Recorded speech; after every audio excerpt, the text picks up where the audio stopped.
Je n'ai jamais caché mon sentiment. Et dès les premières années à la CFTC, tout le monde savait que je souhaitais que l'organisation modifie son titre et ses statuts, parce que j'estimais qu'un syndicat chrétien était peut-être utile il y a 50 ans,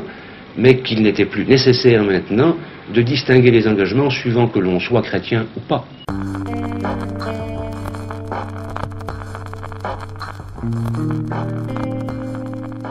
Oui, paradoxalement, c'est un peu les deux. Laïque, c'est l'évidence, puisque l'on passe d'une organisation de caractère confessionnel, même si juridiquement elle ne l'est pas, puisque la CFTC et ses organisations ont recruté des adhérents qui n'étaient pas nécessairement chrétiens ou catholiques, mais qui conservaient dans ses statuts, les statuts originels de 1919, une référence très précise à la doctrine sociale de l'Église et notamment de l'encyclique Rerum Novarum, 1891, et qui à partir de 1947 avait substitué à cette référence précise une référence plus vague d'inspiration à la morale sociale chrétienne. Et en 1964, l'évolution, pour reprendre un terme tout à fait emblématique du discours sédétiste de l'époque, l'évolution de la CFTC l'a conduit à abandonner toute référence à une morale sociale chrétienne qui serait la trace d'une doctrine ancienne extérieure au syndicalisme lui-même, et à se référer à construction autour de valeurs humanistes, valeurs du mouvement ouvrier, qui ferait sortir ce syndicalisme d'origine chrétienne de son milieu d'origine pour l'ouvrir plus largement au mouvement ouvrier, au monde ouvrier.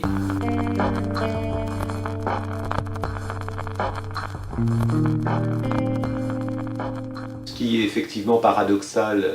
lorsque l'on examine de près cette déconfessionnalisation de la CFDT, pour reprendre le terme par lequel elle est désignée à l'époque, c'est qu'il ne s'agit pas d'une opposition frontale entre une majorité laïque et une minorité qui resterait d'origine chrétienne. La laïcisation de la CFDT,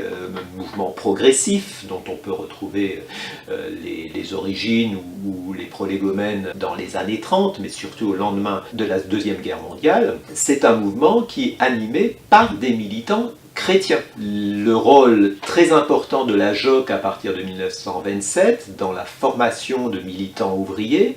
contribue à transformer assez profondément un syndicalisme qui au départ un syndicalisme chrétien d'employés, plutôt réservé sur les mouvements ouvriers violents, défiants à l'égard de la grève, très hostile au syndicalisme de lutte de classe, etc. Et arrivent à l'intérieur de ce mouvement-là des militants tout aussi chrétiens et souvent davantage puisque eux viennent d'un mouvement d'église, la jeunesse ouvrière chrétienne, alors que la CFTC originelle n'était pas et ne se voulait pas un mouvement d'église, même si les liens avec l'église catholique étaient très forts, même s'il existait, on l'a dit tout à l'heure, des références à des textes religieux dans les statuts, l'existence également à certains moments de conseils théologiques au niveau confédéral et dans certaines organisations confédérées qui aidaient les militants à interpréter la doctrine, mais à aucun moment, malgré des liens encore une fois très étroits, la CFTC, le syndicalisme, n'était présenté, ni perçu, ni voulu comme un mouvement d'église, à la différence de la JOC, qui est clairement un mouvement d'église. Et ce sont ces jeunes militants et militantes issus de la JOC qui, surtout au lendemain de la Deuxième Guerre mondiale, irriguent les fédérations, les unions départementales et leur apportent un esprit plus ouvrier, assez différent de l'esprit employé, plus combatif et plus intéressé par la tradition du mouvement ouvrier français, notamment du mouvement ouvrier non marxiste, avec un regard très intéressé sur, évidemment, les rares moments de cette histoire où il y a eu convergence entre le mouvement ouvrier et, disons, le monde catholique dans les années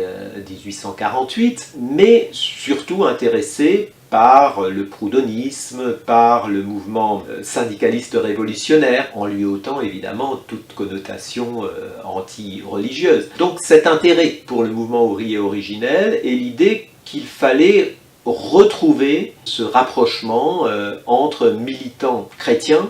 et militants ouvriers, que cette séparation avait été une mauvaise chose et qu'il était possible désormais de dépasser, pour reprendre l'expression de Descamps, d'abattre le mur qui séparait le monde des chrétiens de la masse ouvrière. Et pour cela, il fallait en finir avec ce qui avait peut-être été utile à un moment